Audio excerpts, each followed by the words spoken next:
position है घरी तहलका मचले बाई की कौनो दुल्हन कहले रहल हो गई नी पूरा डेकोरेट बलम हो गई नी पूरा डेकोरेट बलम करिया ऊपर नीचे सेट बलम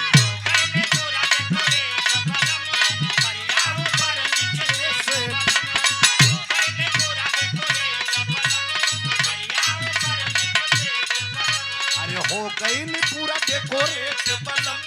करिया ऊपर नीचे सेट बलम बेरी बेरी सर के या चरवा अरे बेरी बेरी सर के या चरवा आई पीना लगा दी अड़ जाई अरे सड़िया पर डालब नजरिया पे सड़िया पड़ जाई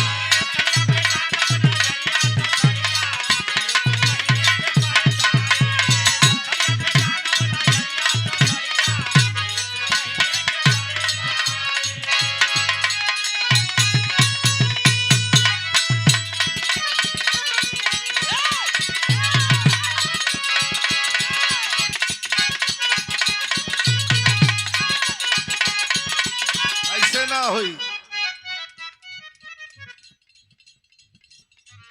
जैसे दाल में नमक ना डलवा तो दाल अलोनी हो जाले वही तरह पूर्वी है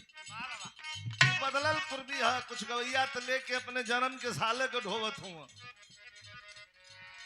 खड़ा होता उनके गावे के केहू का बिगाड़ी जी अब बिगाड़ा वाला हर दो कदम पर बैठल हूँ आई देखा आप लोगों सुनिया आई सबके माता बहन लोग भी बैठे हैं सबके सुनेला हम अपने पर्सनालिटी के हिसाब से कोनो गीत गाइला केहू का नजर न झुक जाए हनुमान पट्टा का लिखल गीत बा दोनों प्राणी बार कभी बार है उसकी कल्पना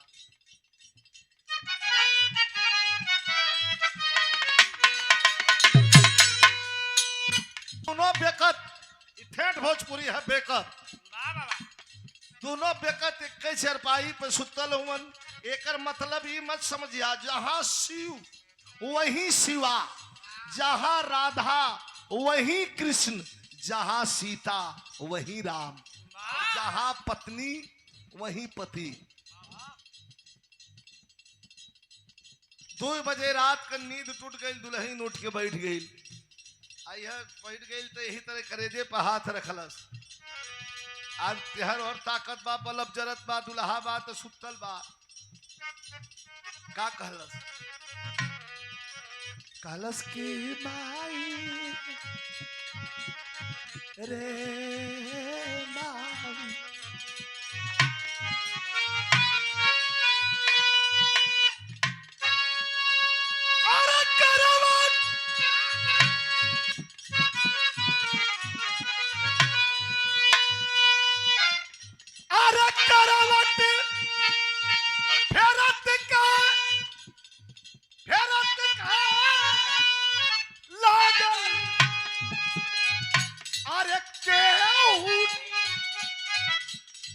घैया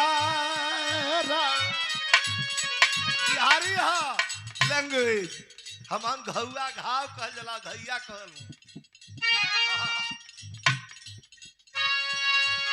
करवट फेरत के करवट फेरत के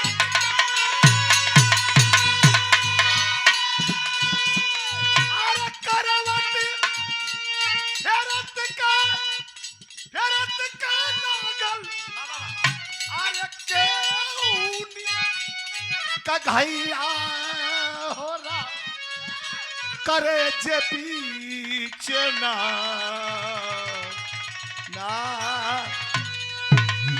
अरे मरलस कौन दुई आदमी हुआ तो ले ही कैसन प्रश्न कि मरलस अरे कौन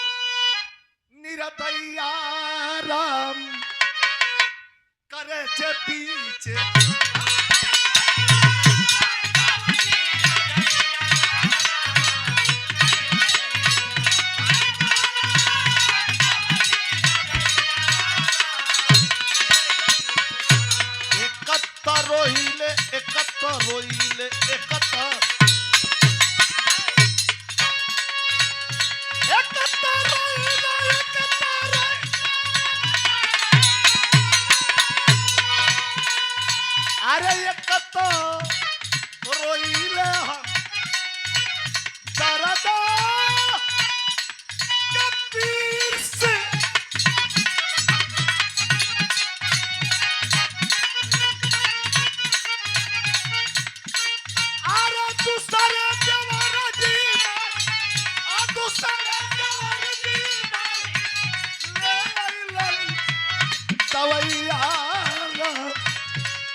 पीछे ना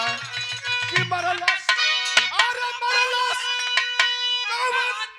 निरतैया हो करे जे